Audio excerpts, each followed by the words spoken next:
ٹھیک ہے، اور پھر اس کو بلینڈ کر لیں گے. بس اس کو بلینڈ کر لیں، ختم بس. اور اس کو پھر ہم سرو کر دیں گے. جی زبیر صاحب. Thank you Amna. میمونہ صاحبہ کی بات جو ہے وہ ادھوری تھی، میں چاہتا ہوں پہلے وہ مکمل کر لیں. جی زبیر بھائی، میں نے جو سیکھا اس میں یہ ہے کہ ان الصلاۃ کانت علی المؤمنین کتابا موقوتا. ٹھیک. نماز کی فرضیت مومنوں پر اپنے وقت پر فرض کی گئی ہے. ٹھیک. اب جب وقت نکل جاتا ہے تو اس کے لیے اس میں کوئی اختلاف نہیں کہ سبھی لفظ قضا بولتے ہیں. جی. اور قضا موت ہے. اور جان بوجھ کر اگر کوئی نماز چھوڑتا ہے، من ترک الصلاۃ متعمدا فقد کفر، جس نے جان بوجھ کر ایک نماز بھی چھوڑی اس نے کفر کیا. ٹھیک. تو علماء امت نے اس پر یہ کہا ہے کہ اگر کوئی شخص جان بوجھ کر ایک عمر تک، ایک زمانے تک نماز چھوڑتا رہا ہے تو وہ کفر کرتا رہا ہے. ٹھیک. اور جب وہ توبہ کر کے پلٹتا ہے، لوٹ آتا ہے، تو وہ پھر نئے سرے سے ایمان کی طرف آتا ہے. ٹھیک. تو اس لیے اب اس کو استغفار اور توبہ کے ساتھ اللہ تعالیٰ کی رحمت پر چھوڑ دینا چاہیے کہ وہ جیسے پچھلے تمام اعمال آپ کی توبہ سے پہلے کے معاف کر دیتا ہے. جیسے حج کے بعد آپ آج پیدا ہوئے، جیسے ایمان اور احتساب کے ساتھ آپ نے روزے رکھے تو آپ بالکل نئے ہو گئے، پیدا ہوئے. تو بالکل ویسے ہی اب یہاں پر آ کر صرف ایک اسی مسئلے کو لے کر، اور میں نے تو دیکھا ہے اس پہ بسا اوقات ناخواندہ قسم کے لوگوں نے اس کو ایک بزنس بنایا ہوا ہے. کہیں وفات ہوتی ہے تو اس کی ایج پوچھی جاتی ہے، اسی حساب سے نمازیں گنی جاتی ہیں اور وہ جناب علی پکڑائے جاتے ہیں پیسے اس کے کفارے کے طور سے. اسی طرح روزے گنے جاتے ہیں اور فدیے کے طور سے پکڑائے جاتے ہیں. تو یہ ایک بزنس بھی، کمرشل بھی ہو گیا ہے. دیکھیے اللہ تعالیٰ کو رحیم اور کریم سمجھیے. اللہ نہ کرے آپ سے، اگر آپ ایک لفظ ہے صاحب ترتیب، اگر آپ نمازی ہیں اور آپ سے 1 2 3 قضا ہو گئی، آپ کہیں پھنس گئے، تو اب وہ آپ کریں گے. فجر، پھر ظہر، پھر عصر، اور پھر اب مغرب کا ٹائم ہے تو مغرب. یہ ہے صاحب ترتیب. لیکن آپ کی عمر گزر گئی ہے، 10 سال 5 سال آپ نماز سے غافل تھے، آج آپ پلٹ رہے ہیں، تو آپ توبہ کریں اور اس نیت کے ساتھ آئندہ ایسا نہیں کریں گے، اور آئندہ کی نمازوں کو سنواریں اور نوافل کی کثرت کریں، اور پھر اللہ تعالیٰ پر پورا یقین رکھیں. جیسے کہ توبہ کے لیے بھی آپ صلی اللہ علیہ وآلہ وسلم نے فرمایا کہ کبھی بھی گناہ چاہے جتنے بڑے کیوں نہ ہوں، ایک بار سچے دل سے توبہ کرنے کے بعد ایک لمحے کو بھی یہ نہ سوچو کہ میں بخشا گیا کہ نہیں، رب پر شک نہ کرو. چلیں یہ گزارش کر دوں. جی آپ فرمائیے. وہ ناخواندہ یا خواندہ کا معاملہ نہیں ہے، بلکہ وہ ایک مسئلہ ہے ہیلائے اسقاط میت، کہ ایک شخص مر گیا، اس پر جو نمازیں ہیں، جو روزے ہیں، ان کا کفارہ ادا کیا جائے یا ان کا فدیہ ادا کیا جائے. تو اس کے لیے دلیل موجود ہے. بہرحال اختلاف رائے ہو سکتا ہے، ٹھیک ہے، اور ہم یہ چاہتے ہیں کہ اپنے مرنے والے کے لیے زیادہ سے زیادہ بہتری فراہم کریں کہ اللہ رب العزت پہ کرم فرمائے. تو اس میں طریقہ یہ ہوتا ہے کہ اس کی نمازوں کا حساب کر کے کسی ایک شخص کو وہ رقم دے دی گئی، اور اس نے ہیلا کیوں کہتے ہیں اسے، کہ اب اتنی بڑی رقم کہاں سے لائیں کہ سارے زندگی کا حساب کیا جائے، کہ وہ اس نے پھر ایک مالک بن کے دوسرے کو مالک بنایا، دوسرے نے تیسرے کو مالک بنایا. ایک منٹ، تو اس طرح ہیلا کرتے ہیں وہ. آپ یعنی اس کو یہ کہہ رہے ہیں کہ ٹھیک ہے ایسا کرنا، ایک اس کی جواز موجود ہے، شریعت میں موجود ہے سلسلے، آپ اتنے پیسے دے دیں، یہاں موجود ہے ترتیب. اچھا، وہ مالکانہ حیثیت ہو جاتی ہے نا اس کی. جی ہاں، وہ ہیلا اسقاط میت ایک مسئلہ ہے. نماز کے لیے یہ پیسے دیے جا سکتے، مطلب کوئی بھی اس کے ذمہ کوئی جیسے روزے تھے یا نماز ترتیب ہے، یہ فقہی شریعت. روزے کا فدیہ جو ہے نا اس کا تو اشارہ قرآن نے دے دیا. میں اس پہ کوئی بات نہیں کر رہا، میں روزے کی بات نہیں کر رہا، نماز کی دلیل ہے. میں نماز کی بات کر رہا ہوں اسپیسیفکلی. کیا نماز میری 10 سال کی رہ گئی اور ایک میت، ایک شخص چلا گیا، تو اس کی 10 سال کی نمازوں کا میں کوئی پیسے ادا کر فرائض میں کوئی؟ جی ہاں بالکل یہی ہے کہ فدیے کی نوعیت ہے اس کی بھی. میمونہ صاحبہ جو بات بتا رہی تھی نا، وہ تو اپنی جگہ درست ہے کہ لوگوں نے کاروبار بنایا، وہ تو غلط ہے، اس کا تو اس سے تعلق ہی نہیں ہے. یہ جو بات ہو رہی ہے یہ شرعی ایک اصول ہے، طریقہ ہے. یہ شرعی اصول ہے یا فقہا نے دیا ہے؟ مطلب یہ شرعی ہیلا اسقاط میت کہلاتا ہے یہ. ہاں تو یہ ترتیب موجود ہے. جی ہاں، بڑی بڑی کتب میں یہ موجود ہے. جی ہاں جی ہاں ساری چیزیں ہیں. تو یہ بھی پتہ ہونی چاہیے سب کو یہ باتیں ساری. تو پوچھ رہے ہیں آپ؟ نہیں، ابھی ہمارا سوال مکمل ہو جائے. چلو ٹھیک ہے، آپ پوچھ لیں. نہیں وہ مکمل کہہ رہے ہیں نا، دوسری طرف جائے باتیں تھوڑی سی مکمل ہو جانا. ایک تو یہ چیز ہو گئی، یہ تو ہے موجود، اس میں تو کوئی شک اور شبہہ. یہ فقہ حنفی میں یا چاروں مسائل میں؟ ائمہ اربعہ جو ہے نا، ائمہ اربعہ کے تقریباً یہ سب چیزیں ملی جلی یہ سب جگہ موجود ہوتی ہیں. اچھا، مجھے جہاں تک میری نالج ہے ائمہ اربعہ، فقہ حنفی کا مجھے نہیں معلوم زیادہ، آپ بہتر جانتے ہیں. ائمہ اربعہ آپ کہہ رہے ہیں کہ سارے اس پہ متفق ہیں کہ نمازوں کے لیے رقم کی صورت میں فدیہ دیا جائے، یہ آپ کہہ رہے ہیں؟ یہ اس صورت میں ہے جیسے ایک شخص تھا وہ زندگی میں ادا نہیں کر سکا، اب جا رہا ہے، جیسے حج اس پہ فرض تھا نہیں کر سکا، اس طرح کی جو نوعیتیں، اس طرح کی نوعیتوں میں ایسی چیزیں موجود ہیں. نہیں ایسی چیزیں موجود ہیں، آپ کہہ رہے ہیں چاروں فقہ میں موجود ہیں، آپ یہ فرما رہے ہیں. میرا کہنے کا مقصد صرف خاص اس کے لیے نہیں کہہ رہا ہوں میں چاروں فقہوں میں، لیکن اس طرح کی چیزیں یہ بات کہ آپ نماز کا پیسہ دیں. مجھے فقہ حنفی کا تو چھوٹی سی بات سمجھنے کی کوشش کریں، تھوڑا الجھے نہیں تاکہ بات اتنی سی ہے کہ روزہ ہے یا دیکھیں روزے کو الگ رکھ دیں. میں نے آپ سے کہا نا روزے کو قرآن میں چونکہ کہہ دیا ہے نا، روزے نے قرآن میں کہہ دیا. میں اسپیسیفکلی نماز کے بارے میں پوچھ رہا ہوں. صرف نماز کی پوچھ رہا ہوں تو نماز کے لیے بھی یہ ترتیب ہے کہ اگر بالفرض وہ شخص جو ہے نا اس کے ضروری یہی تھا کہ زندگی میں ادا کرے، اب وہ ادا نہیں کر سکا، وفات ہو رہی ہے، تو اس کے جو ورثہ ہیں اس کی طرف سے نماز میں جیسے یہ جو ہم صدقۃ الفطر ادا کرتے ہیں نا، جیسے گندم کی اس وقت جو ہے نا جو لاگت آ رہی ہے اسی حساب سے فی نماز کے حساب لگائیں گے، وطر سمیت 6 نمازیں ہو جائیں گی. تو وہی ترتیب بنا کے اس کا سلسلہ کیا جاتا ہے. اب اس میں کروڑوں روپے کوئی لا نہیں سکتا، لاکھوں نہیں لا سکتا. تو ابھی جو علامہ صاحب بیان کر رہے تھے اس میں یہ ترتیب سمجھا رہے تھے کہ بھئی اگر مثلا 10,000 کسی کے پاس ہیں اور وہ اس سے جو ہے نا ساقط بھی کرنا چاہتا ہے، ہم 4 آدمی بیٹھے ہوئے جو مستحق ہیں، مثلا ہم نے ان کو دیا کہ بھئی یہ ان کی نمازوں کے اتنے حساب ہے، 5 دن کی نمازیں ہو گئی، پھر اس کے بعد انہوں نے اگلے کو جو ہے مالک بنا دیا. یہ ایک ترتیب موجود ہے، اس کو حیرانی سے نہ سنیں. میں اس لیے سن رہا ہوں، میں آپ کو بتاؤں حیرانی سے اس لیے سن رہا ہوں کہ دیکھیں میں یہاں پر اس وقت بیٹھا ہوں، میں ایک طالب علم کی حیثیت سے بیٹھا ہوں، میں سمجھنا چاہ رہا ہوں، مجھے سمجھ نہیں آ رہی بات کہ فقہ حنفی کے اندر یہ موجود ہے. یہ بات ہے بالکل موجود، جس طرح فدیہ روزے کا ہے نا اسی طرح نماز کے لیے بھی موجود ہے. لیکن جب وہ ادا نہیں کر سک رہا ہے یا جو ہے انتقال کر گیا ہے ایسی صورت میں مفتی صاحب میں بالکل جھگڑا کرنے کی مجال نہیں کرتی، دونوں بڑے بھائی ہیں، مفتی صاحبان ہیں. مگر ایک چیز میں طالب علم کی حیثیت سے آپ کے سامنے سوال رکھتی ہوں. ناپاکی کی حالت میں نماز قضا ہو جاتی ہے، عورتیں 40 دن نماز نہیں پڑھتی، رب نے انہیں قضا کرنے کو نہیں کہا جبکہ وہ زندہ ہیں، تگڑی ہیں اور وہ ہر مہینے کے بعد ٹھیک ہو جاتی ہیں. تو مرے ہوئے کے لیے اللہ تعالیٰ نے اس کا جواب یہ ہے کہ وہ اللہ تعالیٰ نے خود معاف کر دی نا. ٹھیک ہے چلیں آگے چلتے ہیں، چلیں صحیح ہے آگے چلیں. آپ دوسرا سوال کر لیتی ہوں کیونکہ یہ سوال تو بہت گرما گرمی ہو رہی ہے. اچھا کیونکہ بہت مختلف ملکوں میں ابھی اس میں تھوڑا سا ایک پہلو باقی تھا، وہ من ترک الصلاۃ، آپ نے پہلو باقی ہے ہاں فقط کفر والی جو بات ہے اس میں بھی تھوڑی سی وضاحت عوام کے سامنے چلے گا نا. جی چلیں. من ترک الصلاۃ متعمدا فقط کفر.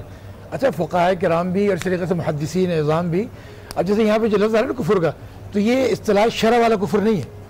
جیسے لفظی اور لغوی معنی ہوتے ہیں نا، انکار کے معنی ہوتے ہیں یا کہیں جو ہے اس کو شدت قباحت بیان کرنے کے لیے تاکہ آدمی کی سمجھ میں آ جائے وہ مراد ہوتی ہے. ٹھیک ہے بالکل صحیح ہے. اچھا مختلف ممالک میں ایسا ہوتا ہے کہ ٹائم کا فرق ہوتا ہے. 27ویں جو شب ہوتی ہیں شب قدر جسے کہتے ہیں کہ جی شب قدر ان راتوں میں، لیکن ہماری اور ان کی ٹائمنگز ڈفرینٹ ہوتی، تو کیا اس کے لیے کیا فرق کیا آ جاتا ہے؟ جس طرح روزے کے لیے لازم ہے کہ آپ اپنے مطلع پر روزہ رکھیں گے، اپنے یہاں عید کریں گے، اس طرح جس طرح آپ جس خطے میں ہیں وہاں کے لحاظ سے آپ شب قدر کا اعتبار کریں گے. اللہ کی رحمتوں سے امید رکھیں کہ اللہ رب العزت کی رحمتیں کسی وقت اور زمانے کے لیے محیط و پابند نہیں ہیں.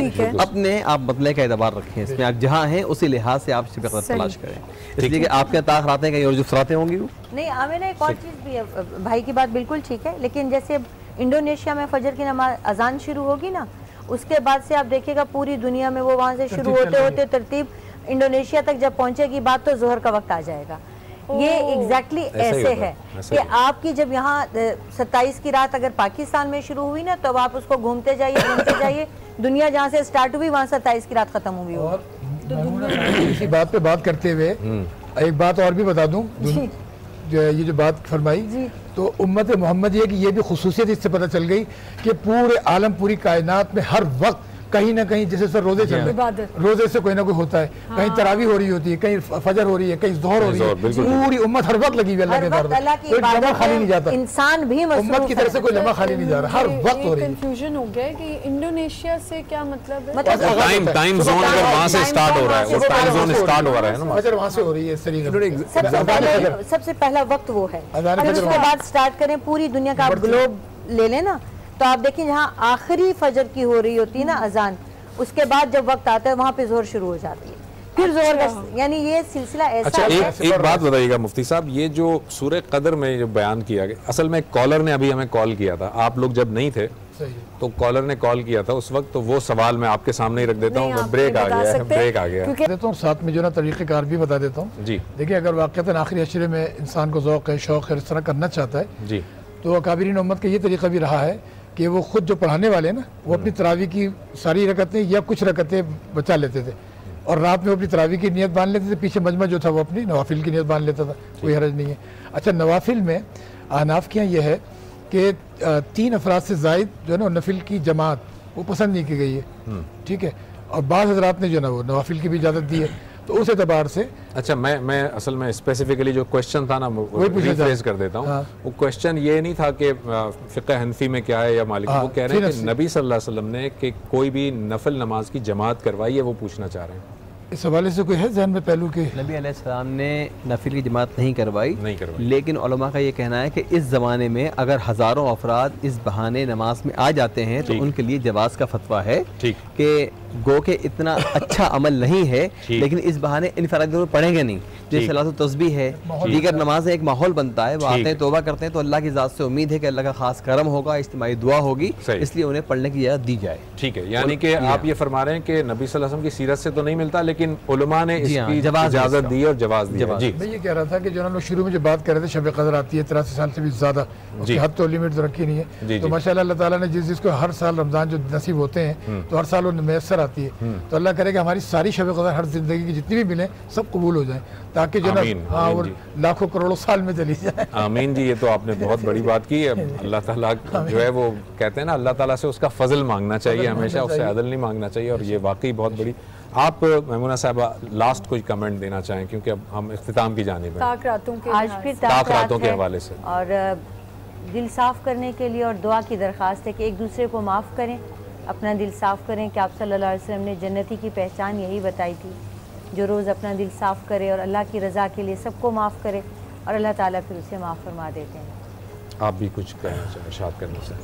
تمام قوم مل کے دعا کریں امت مسلمہ کے لیے, تمام انسانوں کے لیے, بالخصوص فلسطین اور کشمیر کے مظلومین کے لیے, کہ اللہ تعالیٰ ایسے سبب پیدا فرمائے کہ عالمی رائے عامہ ہموار ہو اور فلسطینی اپنے گھروں کی طرف جائیں, اور وہ عالمی مسائل حل ہوں جو انسانیت کے لیے ایک ناسور بنے ہوئے ہیں, جس سے انسانیت جو ہے تباہی کی طرف جا رہی ہے. اللہ تعالیٰ ہمیں امن اور سکون عطا فرمائے, اور ہمیں اپنی فرمانبرداری کی توفیق عطا فرمائے. جہاں جہاں یہ سب ہو رہا ہے, ایسے جہاں بھی تشدد ہو رہے ہیں, وہاں ہر جگہ امن آ جانا چاہیے. میرا تو خیال ہے کہ ہر جگہ ہی ایسا ہو رہا ہے کہ سب مسلمانوں پر ہی ہو رہا ہے, مسلمانوں پر ہی زیادہ ہو رہا ہے. اللہ نے لیلۃ القدر میں ہمیں تحفے میں دیا ہے, اللہ اس کو قائم رکھے. بہت شکریہ جی, بہت شکریہ. ناظرین, ہم نے آج بات کی لیلۃ القدر کے حوالے سے, طاق راتوں کے حوالے سے بالخصوص, لیکن چونکہ وقت کچھ کم تھا اور ہم بہت ساری ڈسکشن نہیں کر پائے, تو انشاءاللہ تعالیٰ جو 25ویں شب ہوگی, یعنی جو 24واں روزہ ہوگا, 24ویں روزے کی جو ٹرانسمیشن ہماری ہوگی, اس میں دوبارہ اس ٹاپک کو ہم ڈسکس کریں گے. طاق راتوں کے حوالے سے پھر ایک گفتگو کریں گے, اور آپ اپنے سوالات بھی تیار رکھیے گا. میرے پاس بھی آپ کے کچھ سوالات لکھے ہوئے ہیں جو ہم نے ابھی پوچھے نہیں وقت کی قلت کے باعث. آپ بھی ہمارے اس پروگرام میں لائیو کال کے ذریعے سے شامل ہو سکتے ہیں. انشاءاللہ تعالیٰ جو 24ویں روزے کی جو ٹرانسمیشن ہوگی اس میں ہم اسی ٹاپک کے ساتھ آئیں گے. ہم اگلی ٹرانسمیشن تک کے لیے ڈاکٹر زبیر احمد کو, آمنہ ملک کو اجازت دیجیے. ہم انشاءاللہ تعالیٰ کل اسی وقت اسی چینل پر آپ کے سامنے ایک نئے ٹاپک کے ساتھ ہوں گے. اپنی دعاؤں میں ہمیں ضرور یاد رکھیے, یہ آخری عشرہ ہے, طاق راتیں ہیں, مقدس راتیں ہیں, اعتکاف کے لوگ, اعتکاف کا سماں ہے. اپنی اس پوری کی پوری دعاؤں میں ہمیں ضرور یاد رکھیں. اور میں آپ کو پہلے بھی بتاتا رہا ہوں کہ جو ٹرانسمیشن آپ دیکھتے ہیں اس میں فرنٹ پر آپ کو ہم 2 لوگ نظر آتے ہیں, لیکن اصل میں پوری ٹیم ہوتی ہے جو اس کاوش میں ہوتی ہے, پروڈیوسر سے لے کر نیچے آفس بوائے تک جتنے لوگ ہوتے ہیں وہ ساری کے سارے لوگ اس کوشش میں ہوتے ہیں کہ آپ سے اچھی چیز آپ تک پہنچائی جا سکے. تو سب کو اپنی دعاؤں میں ضرور یاد رکھیے گا. اور اس کا اختتام, آج کی اس ٹرانسمیشن کا اختتام میں دعا پر ہی کروں گا. میں مفتی صاحب آپ سے درخواست کروں گا کہ دعا پر اس کا اختتام کیجیے. الحمدللہ رب العالمین والعاقبۃ للمتقین والصلاة والسلام علی رسولہ سیدنا محمد وعلی آلہ واصحابہ اجمعین.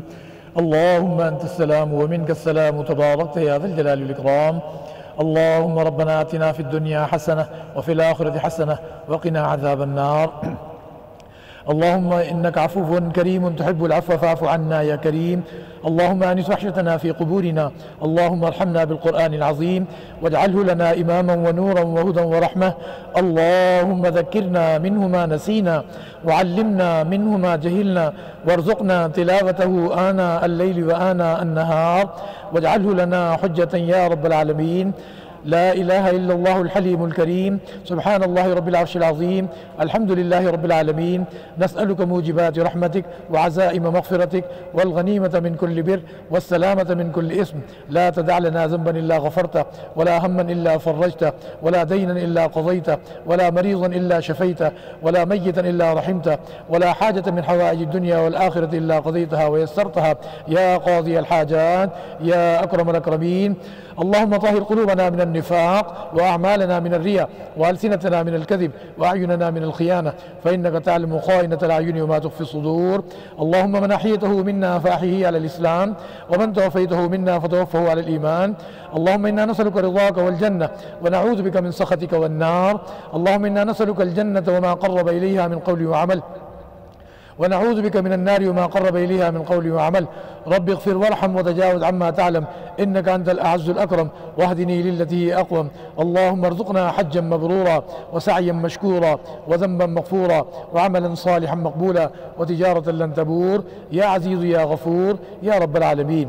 یا الہ العالمین یا رب کریم آپ نے یہ مبارک مہینہ عطا فرمایا اور یا اللہ اب آخری عشرہ چل رہا ہے یا الہ العالمین جہنم سے آزادی کا عشرہ چل رہا ہے یا اللہ ہم سب کے متعلقین گھر والوں اور سارے اہل ایمان اولین و آخرین سب کو جہنم سے آزادی کا پروانہ عطا فرما دیجئے. سب کو یا اللہ بخشایا فرما دیجئے. یا اللہ رمضان المبارک میں جنت کے تمام دروازے آپ اہل ایمان اور روزے داروں کے لیے کھول دیتے ہیں. یا اللہ سب کے لیے جنت کا فیصلہ فرمائیے اور جنتوں میں بھی جنت الفردوس یا اللہ سب کا مقدر بنا دیجئے. اور یا الہ العالمین اہل ایمان کے لیے جہنم کے دروازے بند کر دیے جاتے ہیں یا اللہ ہمیشہ کے لیے ہی سب پر یا اللہ بند فرما دیجئے. یا الہ العالمین جو ہدایت پر انہیں استقامت نصیب فرمائیے جو گمراہ ہیں یا اللہ انہیں بھی ہدایت عطا فرمائیے. اور یا الہ العالمین مسلمانوں میں باہم اتفاق اتحاد الفت اور